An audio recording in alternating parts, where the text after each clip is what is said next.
Hey, this is Rob. Welcome to Classic Microcomputers. Today we're going to be talking about one of these, which unfortunately has the claim of being one of the shortest lived computers on the market. But first, let's do this.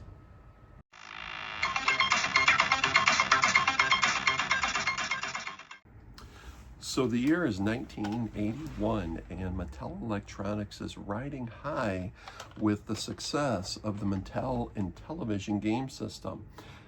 They want a computer. So they approach Radifin, a company called Radifin, and they contract for this little guy here. And this was announced in 1982 and eventually released in 1983. Now, it uses a Z80 processor. It's got 4K of RAM, 8K of ROM, one sound channel, and 40-column graphics. So it's not stellar, but the price was sub $200, so it was designed to compete against the TI 99 and computers like the VIC-20. Unfortunately, at the time it was released, it didn't do very well. It got very mediocre reception, and it barely lasted 6 months on the market before Mattel wanted to pull it. So it's too bad. This little guy takes a little bit of a bad rap, but it's actually a more than capable computer. Let's go ahead and test it out and see how ours works.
All right, so we got the Aquarius unpacked. Let's go ahead and give it a test. I have no clue.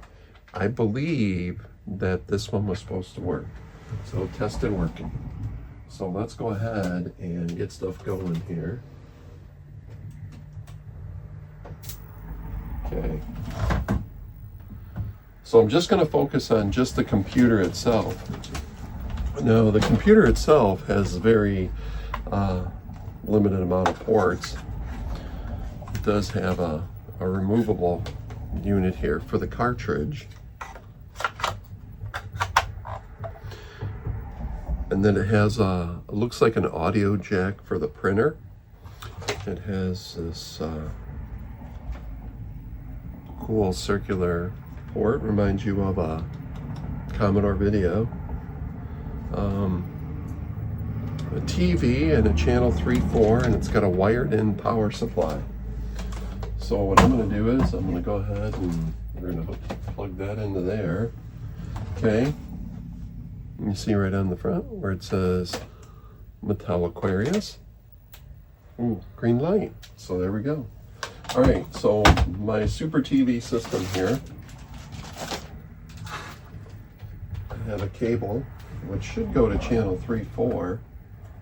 Back to the switch box back there. So let's see. Here we go. So 3. Hey! We got a winner, but it sure is an ugly, noisy picture. Ah!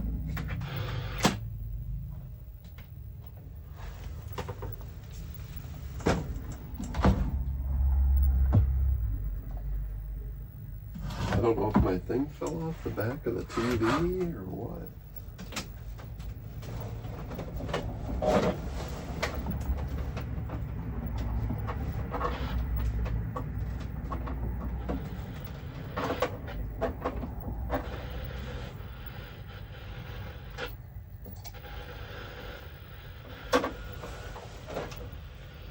Something's still there. Not on channel 4.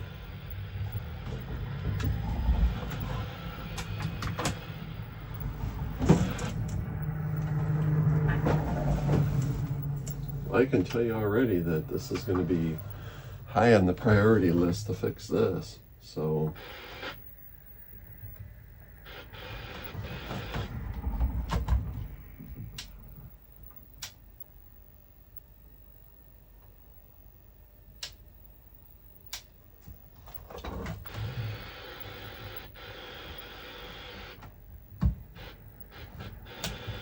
maybe the cable's bad?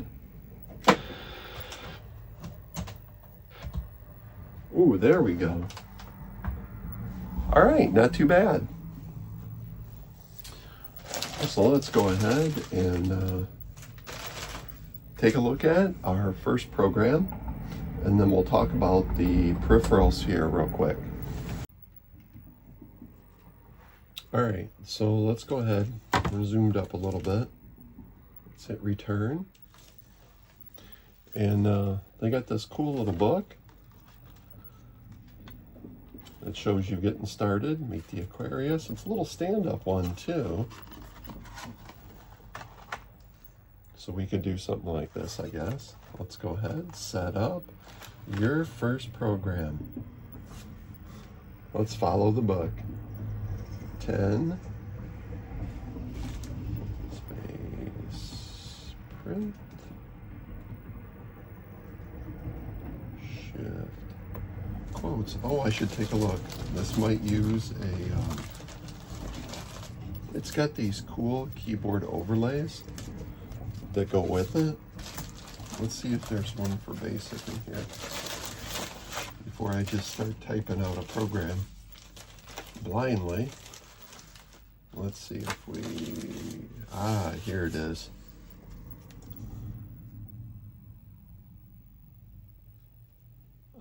So I believe, I'm not seeing if it uses a keyworded basic, but let's go ahead and put this on here. Type in the first line, hold down shift key and press number 2 for quotation marks. So, all right, so let's get this into place. Okay, it says oh, I don't like where the space, they don't have a real space bar. They use this tiny little space key. That's a little bit annoying. My program is running.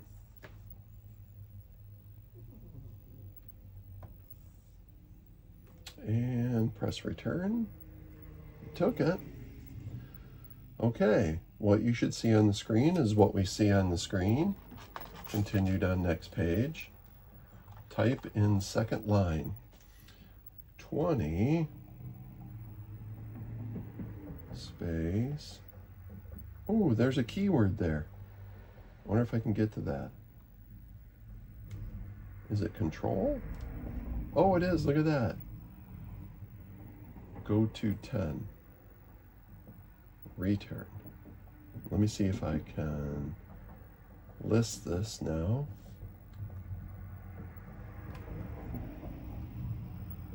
Oh, there it is. All right, let's run it. So I can hit control on here. Let me show you what I'm doing. I can hit control on here, and these little keywords on this overlay are right here. Let's do it. Control, run. Hey! Oh man, I don't know how you brake. How do you stop? Press RST key. Oh no! To stop program. Yeah, that stopped it all right.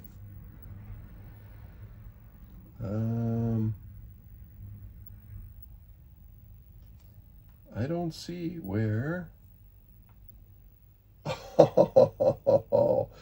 Well, it seems that the directions here, when you press that, RST seems to be reset. So let's do something real quick. Let's see if we can see. You know, I'm surprised they don't have print on here somewhere, but I don't see it. PRINT.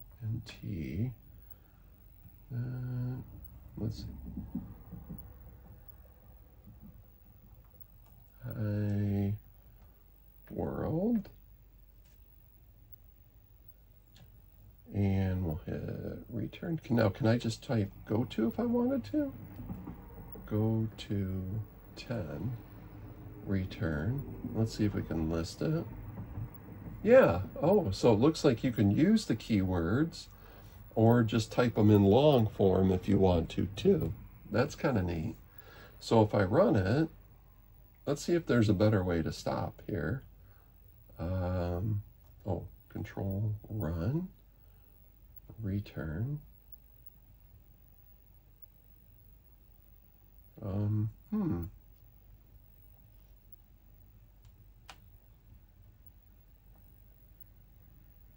Yeah, I'm not seeing where you can actually type run, return, stop program. Yeah, I don't see where you can actually stop the program. We might have to dig a little deeper into this one.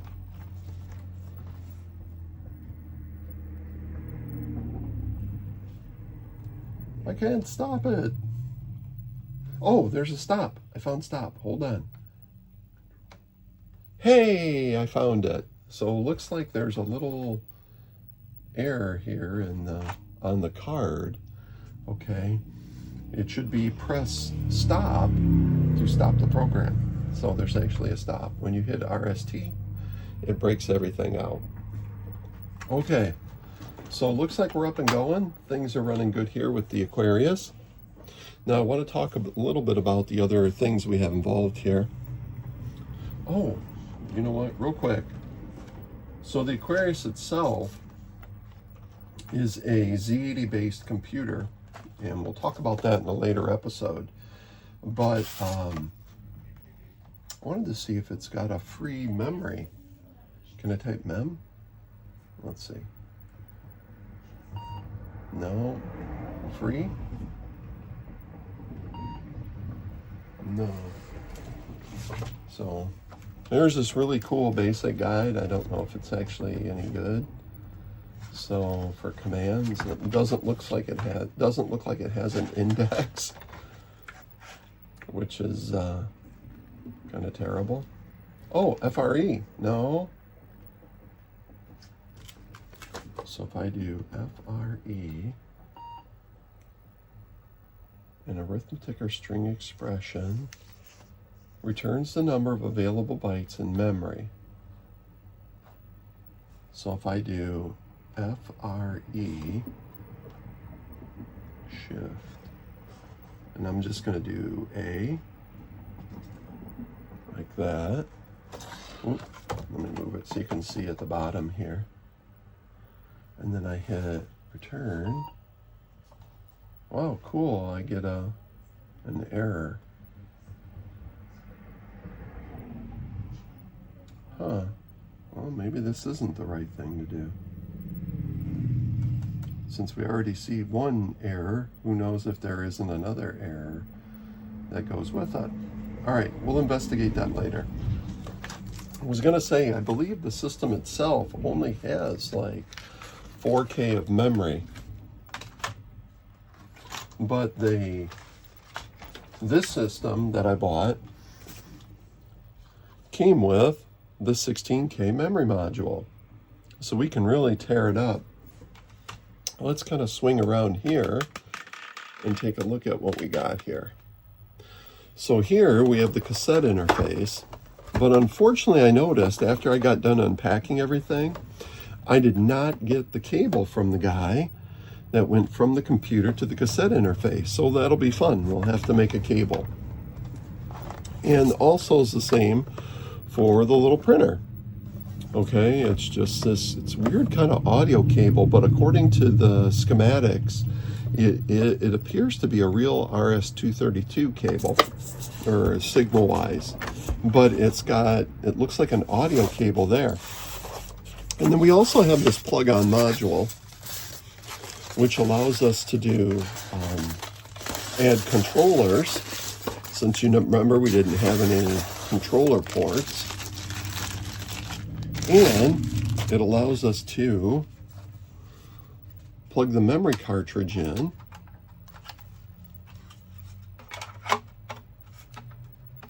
like so, and add game cartridges. And then you can, in the back of this, you can actually take a look and you can hook these controllers up.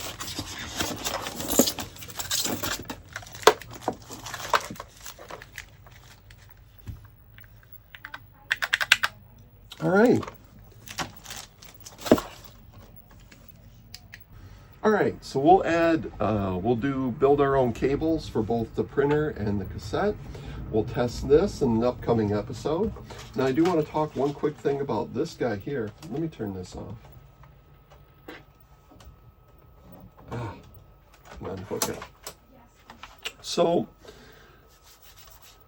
we talked earlier about this being a very short-lived computer, and this right here, let me pull it off so you can see. See where it says Mattel Aquarius?